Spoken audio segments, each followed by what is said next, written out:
welcome back, and now it's time to find out what is the story behind the many sphinx that we'll find. If it's one sphinx or two or more than one sphinx, or this in general it's the second sphinx that was found, or the number of sphinx that were found later in the Giza plateau and many places, other places scattered in Egypt.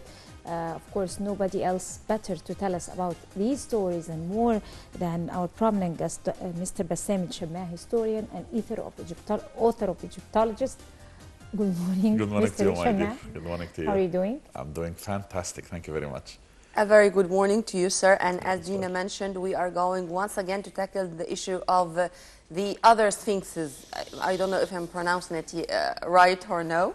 But regarding this issue, last time you have kindly mentioned that many evidences are there to prove that there was another sphinx, despite the fact, another main one, I may say, in front of the one in Giza Plateau. And we did have many proofs or many evidences.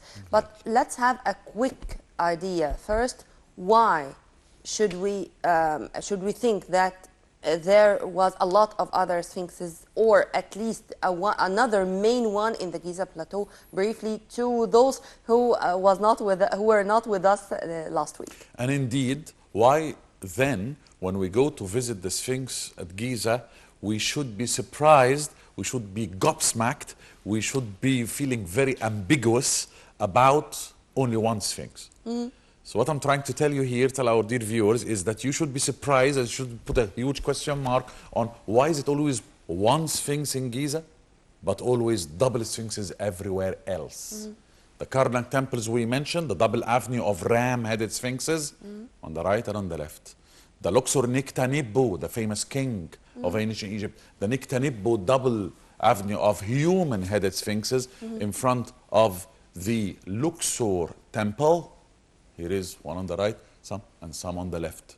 So why always the symmetrical design of ancient Egypt, that belief, that concept, that aspect of duplicity always on reality, on the ground of reality, not the symbolic duplicity, the symbolic symmetrical design. It's always the double. It's always what's happening to the right is always happening to the left. If the protection comes from the right by a Sphinx, why then the king is not protected from the other side? That's the questions that you should ask yourself when you stand in front of the Sphinx. And that's exactly what Professor Vivian Davis told me when I was a young tour guide. Took me by the hand in front of the Sphinx and pointed at the Sphinx of Giza, the main one, the existing one, the current one, if you like. And he goes, here is the Sphinx. Where is the second one? And he left. And I didn't see the gentleman afterwards. He changed my life by one sentence. 1990s. I started to pursue that theory, and I've been working on it since then. All sorts of lectures here, lectures in the United States and England and so on and so forth, and books and stuff, to the point we reach at the end, there should be at least remainings of the second Sphinx in Giza. And we called it the second Sphinx. The British called it Bassam second Sphinx. So the idea is there any remaining? Last Saturday, I showed you the yellow spot, which NASA told me that it was a carved natural stone. Was it carved naturally or by human hands? They didn't know because they're not geologists. Today, I'm bringing you the idea of why should we have lions anyway? I mean, why the lion? The idea of the lion, why? Is this, did it exist in Egypt? Why did the Egyptians get this so impressive attitude towards that animal? The place where the Sphinx is not haphazard. We learned in the past that it was a block of stone which was kind of blocking the way of the workers going up to build the pyramids, so they decided to make a use of it, so they carved it in form of a Sphinx. I think this idea, this theory, this, I don't know, that they are teaching, and this is very naive. This is very naive. I mean, we learned it when we were young, and then when you grow up and you start questioning yourself, questioning what the people tell you in history, you think to yourself, wow, how naive is this? What the ancient Egyptians, building a pyramid and then a block of stone blocking their way. Well, the desert is so vast right in front of you and so wide that you can use any path if you like. So this business of, because there was this block blocking their way and that they made a use of it and they converted into a body of a lion and a human head, that's a little bit naive, maybe a little bit wrong. The concept. if you look at this area, the theory is telling us, a gentleman said a very interesting story. This area that you stand in front of the Sphinx, is not totally desert and not totally green. The River Nile, the flooding, the lands, the pastures, the green pastures of the peasant farmers, the beauty of green, that's one side. That's Nazlet Simman now, if you like, and the lands behind it. But was it the same thousands of years ago? No, but that was a green part because Yeah. of the flooding reaching that area. So the water and the silt and the mud reached there. So we can say that this is a green area with water. Water means greenery, means fruits, vegetables, agriculture, animals, gazelles. Now, who likes gazelles? But the lions. Lions. Who likes humans? But the lions. Where is the lion is kind of recumbent, waiting for their prey in the desert. So, did the ancient Egyptian see the lion as a huge villain, if you like, from the desert all the way to greenery, grab its gazelle prey and back to feed on it, and then the family? This journey, if you like, between desert, death, yellow, dry, crisis, To life, green, agriculture on the other hand. exactly. That journey of the lion Is this passes... described in any of the photos we have? Afaf is asking. Not yet. Okay, not yet. In a second. Okay. So the area between today, Nazlet Simman, if you like, with this greenery and this, and the desert, is that very area that the Sphinx is carved in. So the place that I saw the lions in is the place that I'm going to carve the lion in. And that explains, according to the theory of the gentleman, that explains why lion. Because lions were widespread in this area, one. Two, that area also was an arena for the king to make sports. Haunting? So the hunting sports. So they will bring lions and he will use the Like arrow and the bow the Greek mythology also, like the Greek stories. to come to the... But was it an object for hunting at the, for because this is very important. The lion, But according to the pharaoh's culture, or did it stand for a more the lion is exactly like the crocodile, is like the bull, Just is an like animal. the hippopotamus. because They my were second question taken for you deities. was that was about to be like, what did it symbolize? Why did they choose the lion? Just because of these stories, or because the lion stands Courage. for something bigger than that? Courage. Values. Courage, and we know courage because Ramesses III, for example, is saying, my soldiers in my army are roaring like mountain lions. So that sentence is giving us how lion was connected to courageousness, all sorts of Like things. all cultures. Like all cultures. But important to know that I believe also that there is a religious aspect behind the lion, I which I, was just going to ask you explained. that question. Which I just explained. This business of yellow to green, green to yellow. This journey of the sun. Resurrection. This journey of the solar disk. So was from it one of sunrise the to very sunset. popular gods? For, Very. I mean, And that's like why other gods? Popular at that gods in, time, the pharaoh the culture? beginning, I say, of any cult and religion in ancient Egypt was the lion. And that is why you don't get surprised to know that small amulets were carved in form of lions even before the Sphinx. Even before the Sphinx, there was small in the Egyptian Museum. But they look different. A little bit. And then in Abu Sir, we go with the photos, please. And then we go with Abu Sir, and they found the most exquisite, unfinished lion head, or a lioness head. If you look at the first picture that I brought you, you will notice that carvings of, if you like, primitive carvings. We didn't reach yet the amazing art of ancient Complicated Egypt. ones. Yeah. So you will notice how a head of a lioness is carved. Yeah. Then later, you will notice Abu Sir is doing a magnificent unfinished lion. Oh, you will love that lion head when we start with our photos. And then This we is come our first photo. with- And This is a drawing Yeah. that shows one of the seals in ancient Egypt, and it's showing you lots of birds which looks like falcons. So falcons were also venerated, if you like. And then the lioness recumbent at the bottom. Let's take a look at the other one. So you will notice that lions were venerated even before the Sphinx, and that gives you an idea. Did the ancient Egypt, when the Egyptians get and carved that stone from the mother rock in form of a Sphinx, was it originally a lion? What? Was it? Was the Sphinx, question clear, was the Sphinx of today, forget about my Sphinx now, the Sphinx of today, was it a lion before it was turned and converted into a human head lion? Okay. So here is a good question. Why? We already proved that lion was venerated before the Sphinx. So the only common sense that would come to your head is that when I carve a statue for the deity, for that mythological god, if you like, deity, if you like, then it must be a lion. And then priests will come, cult will be more powerful in the temples, and will turn the cult from a lion only into half lion, half king, because the king is our coming deity. So now the king is becoming a lion with a king's head, with a man's head. With a and man's this man is the king. The king. Who? And when who is another question. Because you told us last time that it was... Everybody's saying Khafra. No, Everybody's saying Khafra, the Sphinx and Khafra. But you've told us that one of those who restored the Sphinx was Khufu. Exactly. So how Khafra? So how Khafra? Here is a question. So how Khafra? So here is the Abu Sir. I love this piece. I always love unfinished things in our culture. I don't like finished things. Is it more expensive than...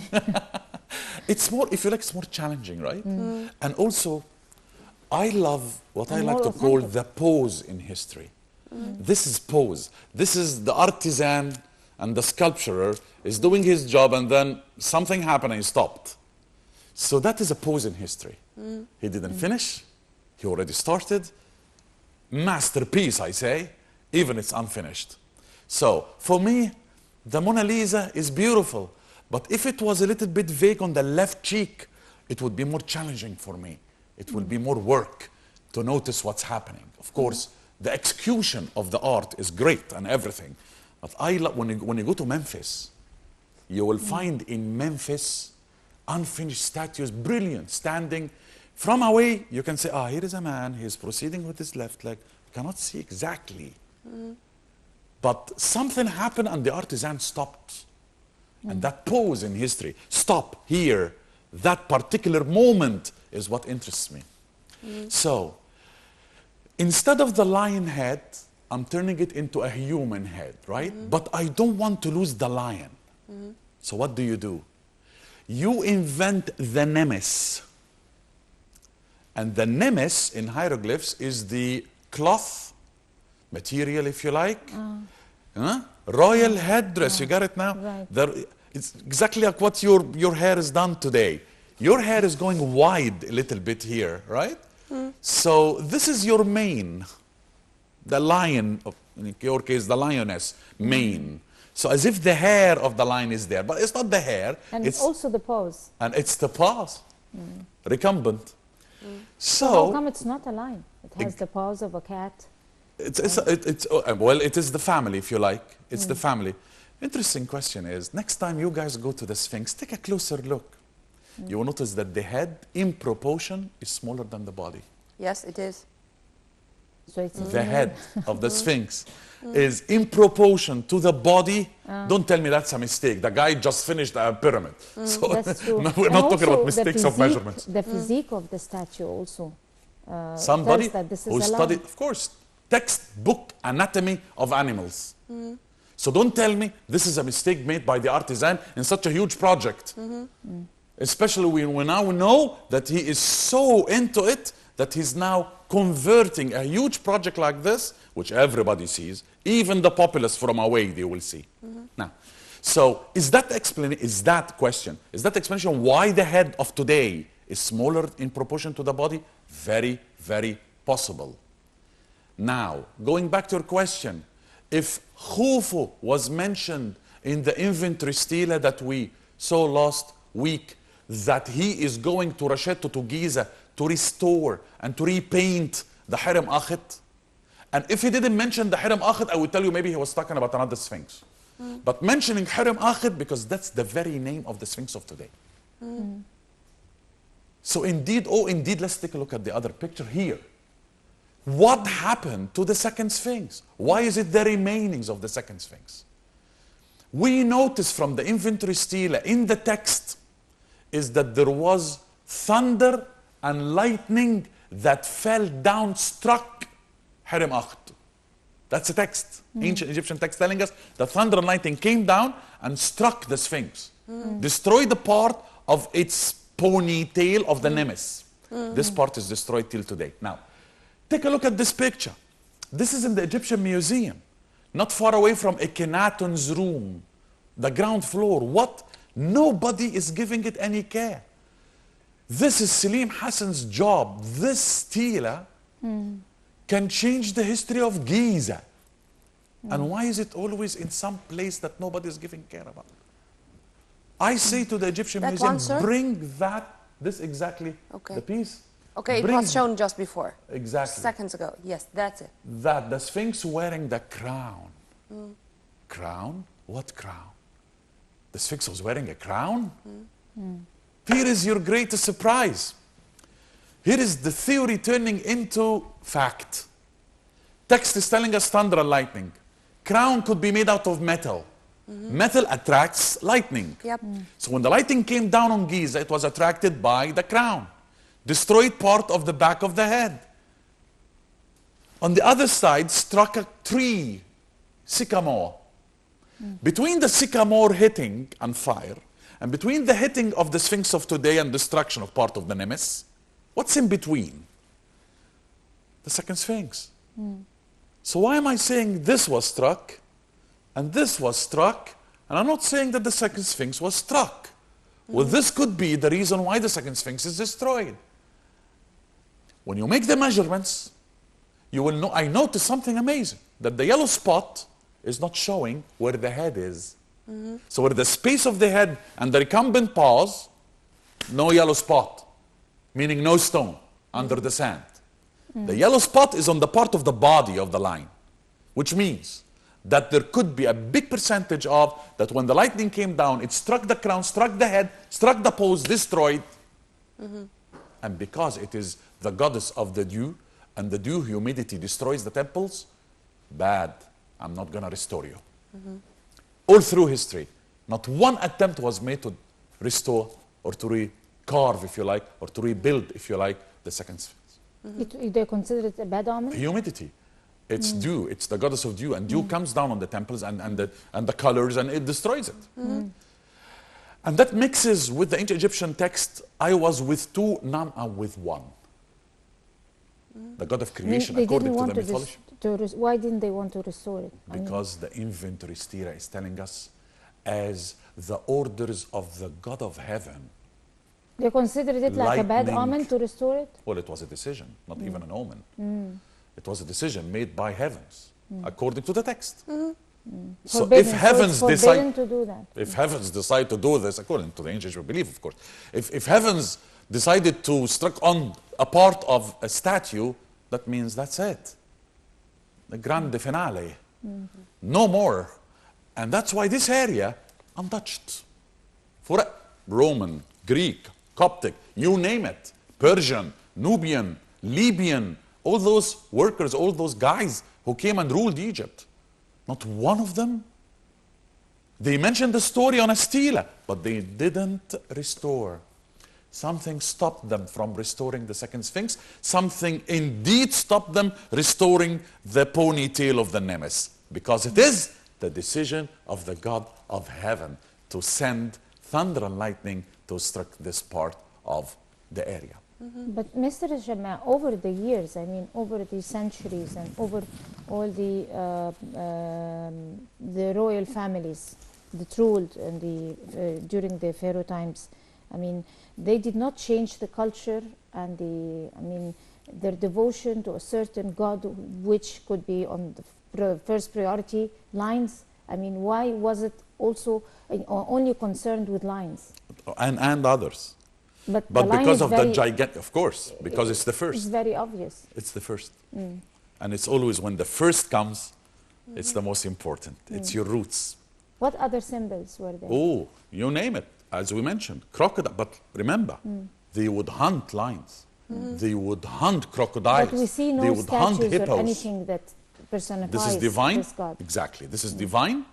But I'm always a practical person. I'm not going to stand in front of the crocodile, letting it swallow me. And then I say, oh, it's divine. Of course, there are loads and loads of sceneries in Saqqara, in the mastabas of Saqqara, where the Egyptian people are harpooning the hippopotami, harpooning the crocodiles. And both of them had statues in temples. Komombo, part of it is for Surik or Spek, the deity in the form of a crocodile. And they had a well to breed crocodiles in the temple, and then choose small crocodiles from, and make an amazing festival, Eid, a festival of making the small young crocodiles be wrapped in linen-colored cloth, feed them, and then throw them into the river Nile, and the crocodiles happily will be in the water, and the colors of the linen will spread, and this will be festivities. So the very same animal or reptile that you are hunting here, you are always making it in the temple in form of a sacred animal. What's the difference? The difference is that this should have a certain feature, like the bull, like the Apis bull. Apis bull, not any bull. The bull should have certain features. We can have a special episode to speak about the relation, or how the relation between the pharaohs and the animals, or how the animal used the pharaohs as symbols, or symbols of gods or goddesses, to be accurate. As I remember asked you once about the black cat, and if this is something which we should verify and should say if this is right or wrong, that it was a bad omen. No, it was not. And as far also I remember that the god of mummifying, it's Anubis. It's a man but with the head of a jackal. And and there are a lot of other symbols, or a lot of other Horus, the king of heaven, or the guard of heaven.